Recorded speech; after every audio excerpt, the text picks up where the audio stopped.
How, in your opinion, do you think the government needs to sort of seek to protect and retain control of those technologies, but also the IP of those companies that have created the technologies?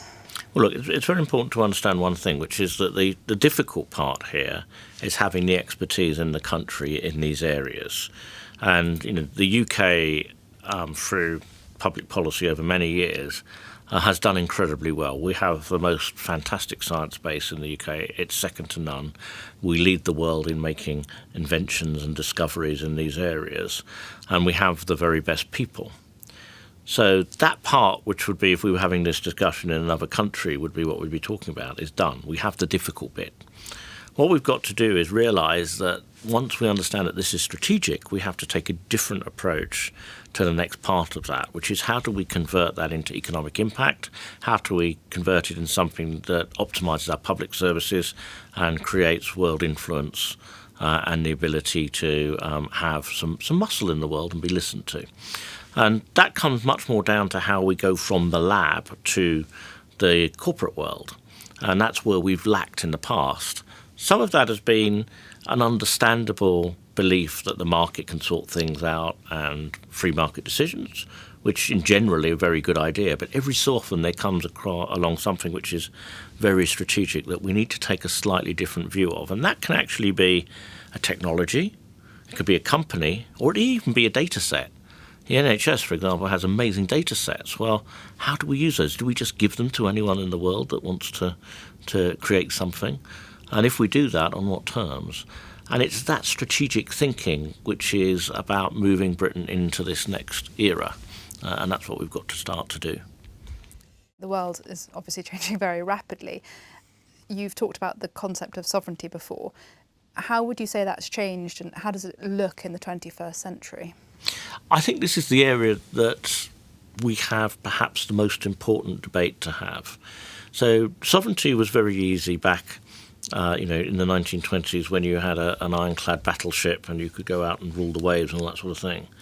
Sovereignty today is very different, because sovereignty today, the challenge comes in a much more subtle way. So, for example, if you want to deliver a public service in the UK, you probably are going to have to do it through a smartphone. What's on that smartphone, if you don't control your own sovereignty, is either determined in California or in Korea or in China. And that's for basic public services. What can you do? We've had the whole debate about our network. Without getting into the details of whether China is a threat, isn't it a great shame that we didn't have sovereign technology for something that's so fundamental to the operation of this country? Vaccines, the ability to supply drugs.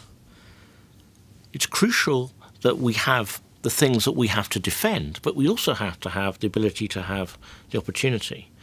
You look at ARM, its processors are in almost everything. If someone comes along to us in this football card game of technology that now goes on and says, we want you, Britain, to do this, and if you don't, we're pulling the plug on that. The only way in which you can defend sovereignty, the ability to actually make your own decision, to say, well, sorry, but if you're going to be like that, we'll pull the plug on that. And of course it never happens, but then everyone has a sensible conversation. Sovereignty is the ability to be able to make your own decisions and to have influence. And you have to have some key technology. You don't have to have every football card in the pack, but you have to understand that you have to have enough. And you have to have the ability to actually, in tax conversations, the fact that tax receipts are all being generated in another country, and no tax is being generated for the UK exchequer. And again, that's a technology standoff fundamentally at the bottom of it. What do we want to do about that? Protecting our children from harm online. Do we have enough influence at the table to actually call how we want to do it in the UK on our own cultural basis of what we consider acceptable? We have to have technology sovereignty in these matters. We have to have enough influence and be important enough and control enough that it becomes a conversation, not a diktat. You have said previously, when talking about the UK tech sector, that, and I think we've touched on this already, but the UK is akin to a country sitting on a vast oil reserve. What do you mean by this? And, how can we best tap into it? Well, if you look at the index of AI, for example, which is probably the most strategic technology of the moment, the UK leads that from a research point of view and a research base. We have some of the best institutions in the world. We have the best university departments. We have the best researchers in the world. We could have a debate about whether MIT, Stanford, or one of the Cambridge universities was number one. It doesn't matter. We're there. We're at that table. And that's the difficult bit. That's the bit, that educational system that takes years to create. And we have that. We've done it. That's the asset. Why do I think that it's still buried under the ground? Well, what we haven't managed to do is take that asset and create $100 billion companies. We haven't managed to take that asset and create hundreds of thousands of jobs. We haven't taken that asset and managed to be strong in negotiations so that tax revenues for the UK from these multinational technology companies are coming into the UK. We have allowed that strategic technology, the know-how, to be dissipated elsewhere. And the thing about technology it's really important to understand is once the centre of gravity moves, then you lose the feedback benefits. So when you lose an arm, so for example, Arm was acquired by SoftBank, a lot of work was done by the government to make sure that the R&D and everything stayed in the UK at that point, and that was good. The reason that's good is that the people that are trained in Arm, when they leave Arm, they set up new businesses. They now know how to do that. They know how to market, how to sell, how to deal with technology. Those new businesses grow. They become bigger. They spawn off new businesses, and you get a virtuous circle, and that drives the economy, and it drives the income for the country. When you get a situation where a company like Arm now may be sold to a third party without those assurances, and the R&D lab moves to some other part of the world, then all of those benefits go. And I think we need to be fundamental in understanding, first of all, we have to take that into account. Not every time. We don't need to undermine the concept of free market for corporate transactions, but we at least need to have an approach like the Americans do with their CFIUS model. But secondly, we shouldn't be shy about it. A lot of this research and that fundamental science base was paid for by the taxpayer. It's reasonable that the taxpayer gets something back at that point. The taxpayers created a technology. We get a great British company. It gets to $300 or $400 million, like DeepMind in value, and then suddenly that's whisked off to California, and we lose all of the benefit to the UK and the economy. There's nothing wrong in saying, we invested. Let's make sure that we get that benefit in the UK. Similarly with data in the health service. We have a national health service. It's a wonderful thing. It's a treasure of the country. It generates vast amounts of data that people don't get in their other health services. If we're going to allow that data to be used to move technology on, then we have to think about it strategically. So, for example, if we allow a company in some other country to develop a product using that data, surely the NHS should get the cheapest possible pricing for that product when it comes to market. And at the moment, we're almost being a bit too friendly with the family jewels. What practical measures would you like to see the government implementing in the short to medium term? Well, I think the first thing is to signpost the vision. The government needs to stand up and say, we have this amazing tech and science base. We are an incredible environment for the technology world, and this is where we're going. We are going to make the UK the best place to be doing technology in the world.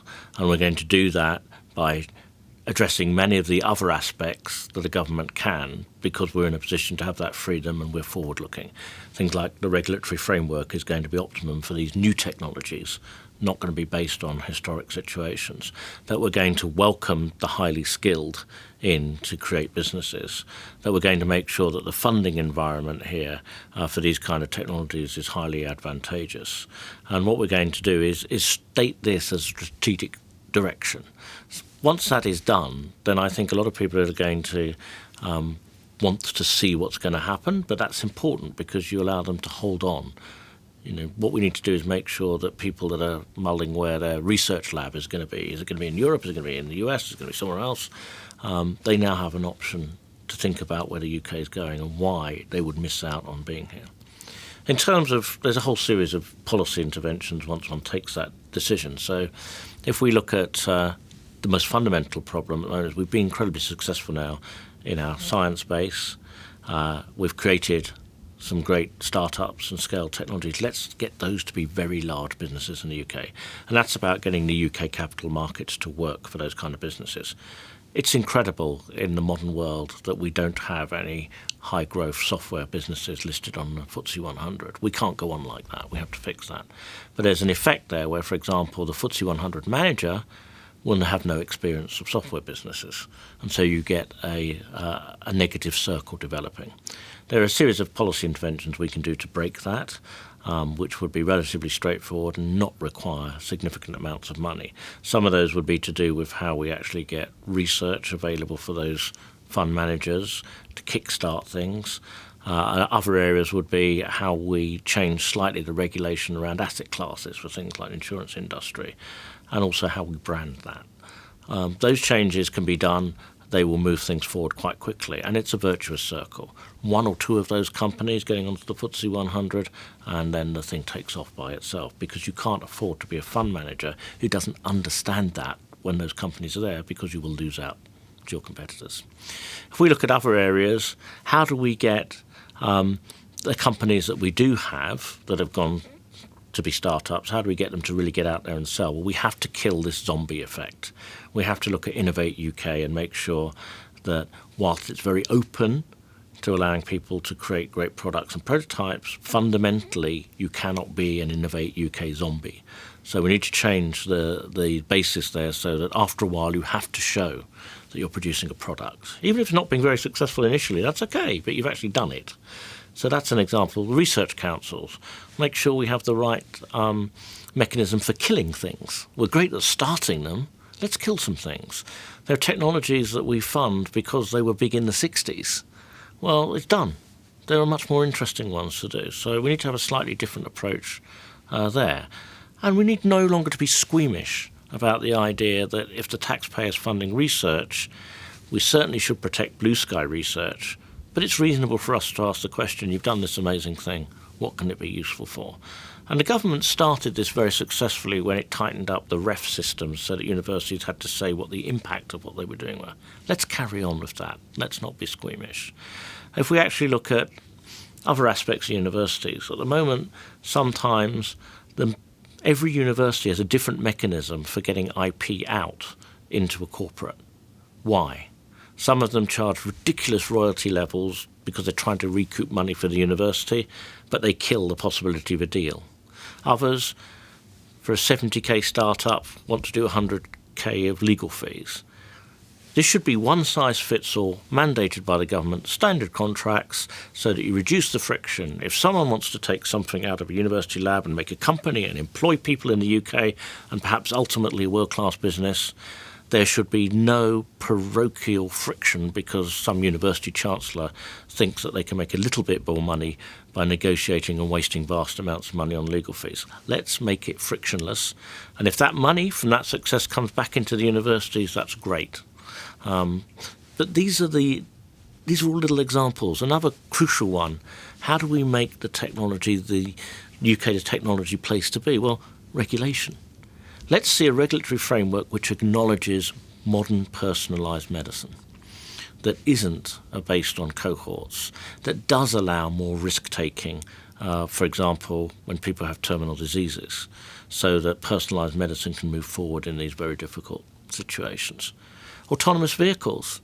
Probably the biggest block to autonomous vehicles are things like the legal and insurance framework around them, not to do with the technology. Now, that problem was solved once before for the airlines. The reason we have airliners in the sky is that we have conventions about liability. And so you can actually fly an airliner. If you couldn't do that, it would be impossible. So we need to be brave, and we need to say, look, if ensemble autonomous vehicles are safer than my dad driving, then we're not going to have a lawyer free-for-all. We're going to have a basis like we have in other industries set up so that provided that ensemble they're safe, you can actually operate in the way that you would in any mature industry, just as when a human hits another human in a car. So there's a little bit of bravery needed, but you do that, and then the UK becomes the place to go. It becomes the place to do your autonomous vehicle research, to set up your autonomous vehicle business. And we need to go down these key technologies that we're seeing and not just say, how do we encourage the technology, but how do we encourage the legal framework?